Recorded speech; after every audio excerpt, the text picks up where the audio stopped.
Hey gang, here we are, starting another week of our VIP tips. I'm going to try to get a little fancy on you guys tonight by adding in some YouTube videos to our VIP videos.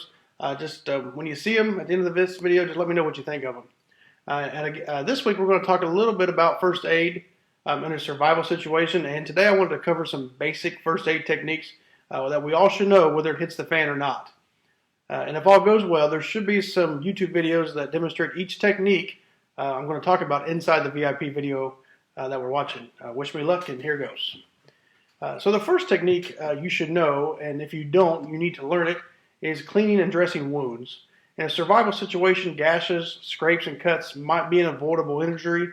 Having the right skills to properly disinfect and bandage wounds, aside from having the best first aid kit, is really important. It's not enough just to slap on a bandage.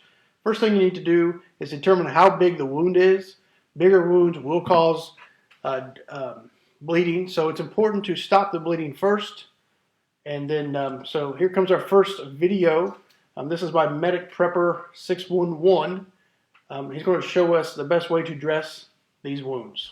What's up, guys? Medic Prepper 611 here, back with another video for you. And the topic of today's video is going to deal with how to properly clean and dress wounds. Unfortunately, a lot of the videos on YouTube that deal with first aid and how to clean and dress wounds fail to properly address this.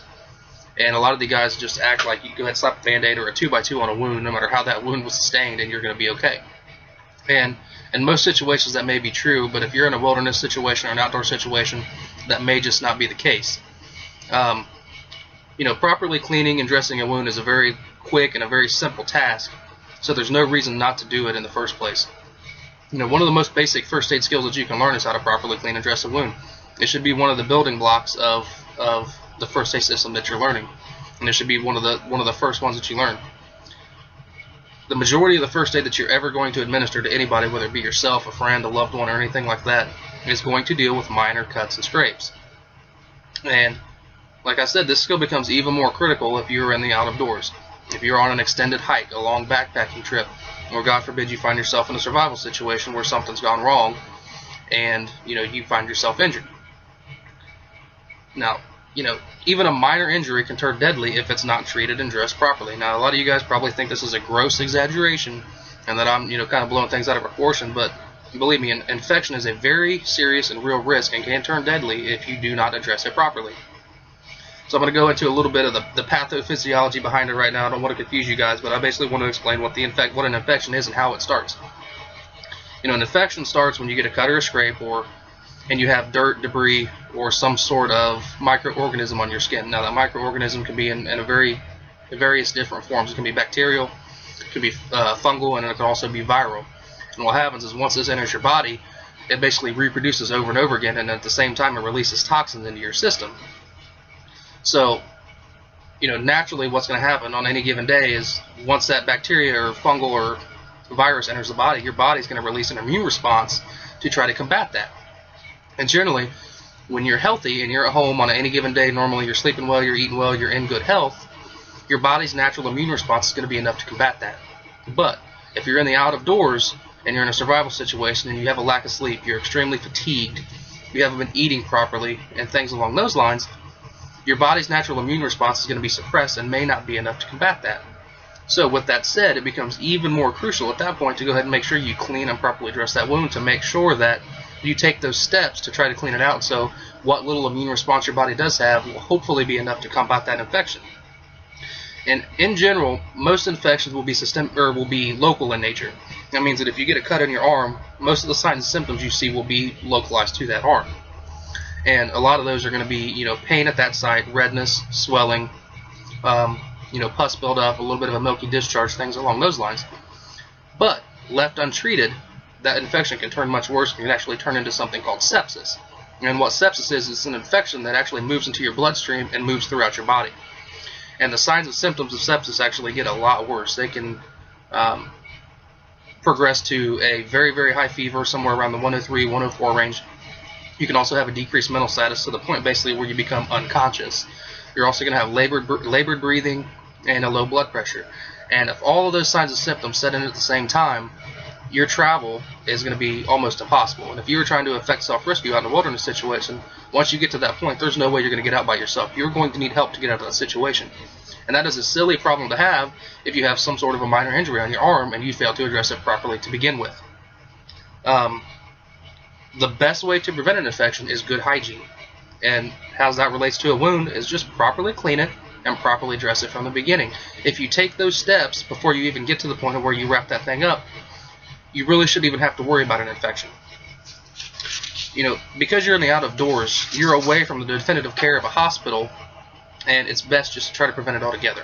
And, you know, for the purpose of this video, the wounds that I'm going to show you guys how to treat a wound here in just a second, but, you know, the wound we're going to be treating is going to be minor in nature, and it's going to be a small cut or laceration that requires little bleeding control, and we're also going to assume that this is the only injury that you need to treat, whether it be on yourself or whether it be on somebody else. And we're also going to assume that the injury occurred while on an extended hike or in some sort of a survival situation. Alright guys, now that we got all that other stuff out of the way, I'm going to go ahead and show you guys how to dress a wound. Alright, what we got here, got somebody's arm who has some sort of a minor laceration to it.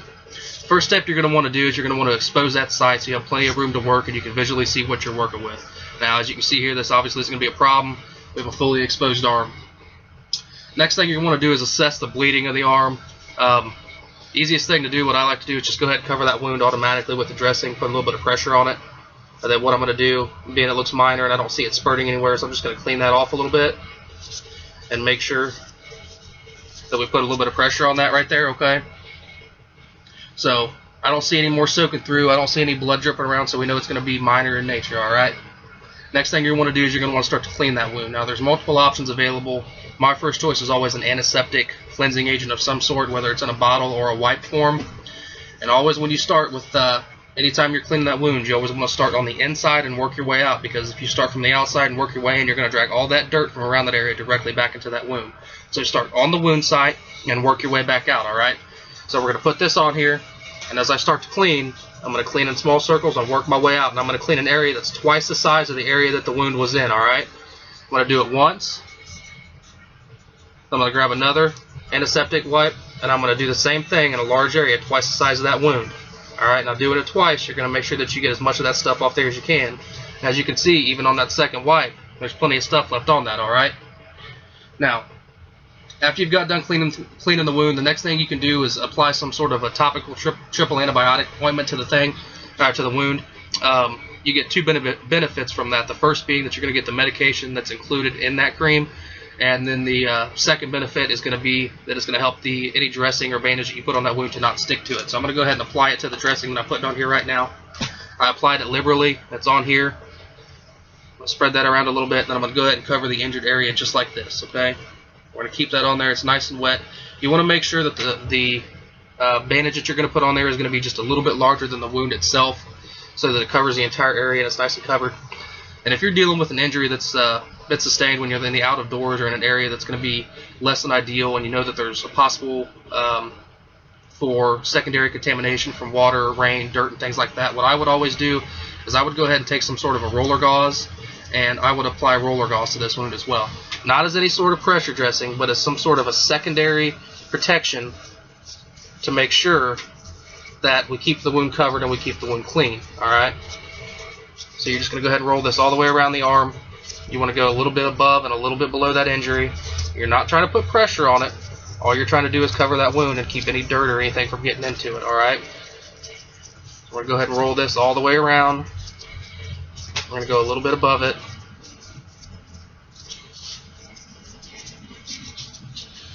Just like this, and we're going to get his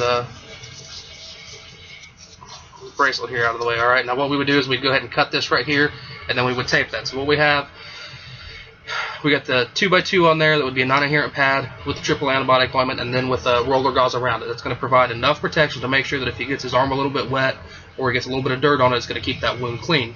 And that's the most important thing.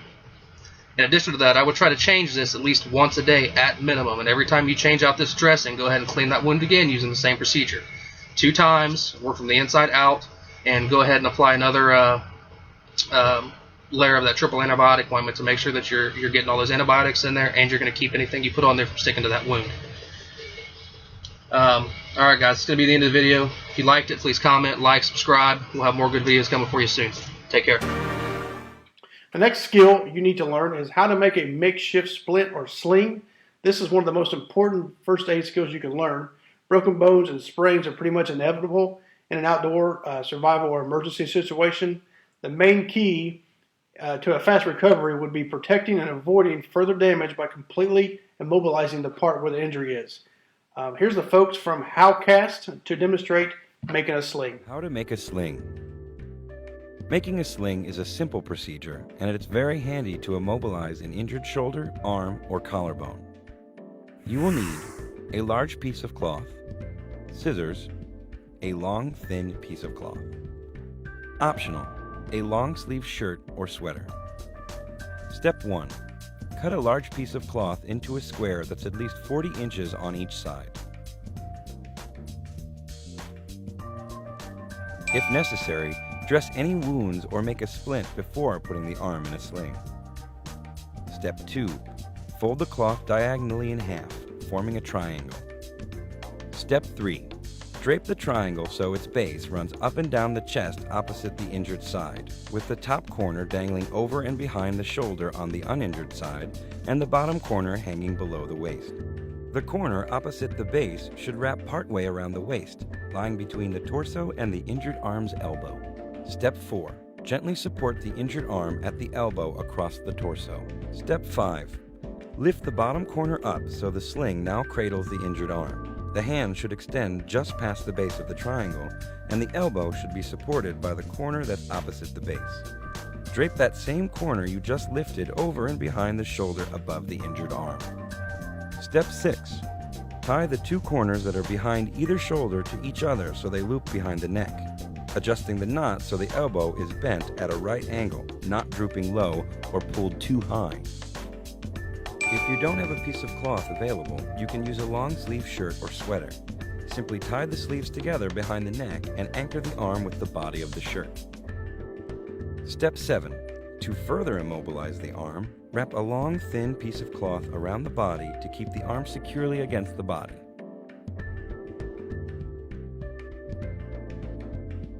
Did you know? After his arm was shattered in a car accident, legendary guitarist Les Paul instructed surgeons to set his arm at an angle, allowing him to continue to play. Up next is CPR. This is a vital skill that you must learn regardless if it hits the fan or not. Here's the guys from Expert Village to show you how to perform CPR on someone properly. Hi, my name is Av Rios and I'm a paramedic with Lansing Mercy Ambulance on behalf of Expert Village. In this clip, we're going to use the different steps and techniques that we've gone over previously and put them together to use one possible scenario that you might run across in real life. Sir, can you hear me? Sir, can you hear me? No response. Call 911. I'm going to open the airway. Look, listen, and feel for 10 seconds.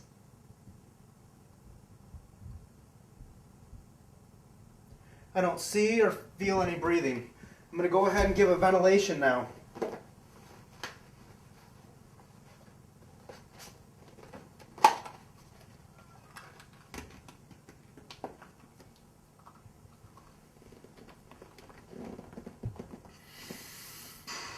And I have adequate chest rise. I'll give a second ventilation. Again, adequate chest rise. I'm going to go ahead and assess for a carotid pulse for 5 to 10 seconds. No pulse. I'm going to now begin CPR. I want to make sure that I move my patient to a hard surface. Still maintaining my airway. Find my 1/3. 4 and 6 and 7, 8, 9, 10, 11, 12, 13, 14, 15, 16, 17, 18, 19, 20, 21, 22, 23, 24, 25, 26, 27, 28, 29, 30.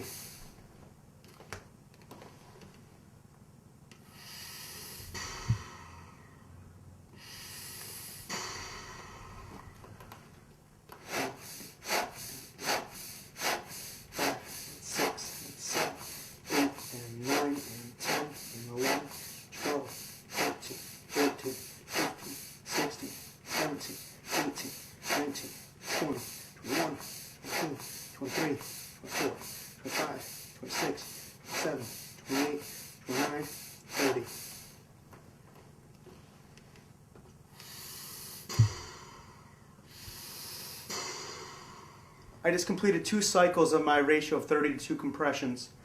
You want to do approximately 4 of those, which will take about 2 minutes. At the end of that, I now want to reassess my patient.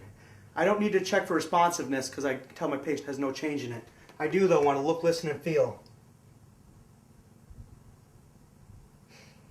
Still no response.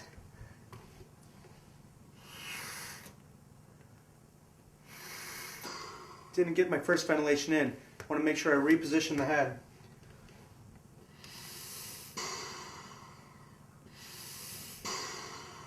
Two adequate ventilations. Assess for a pulse.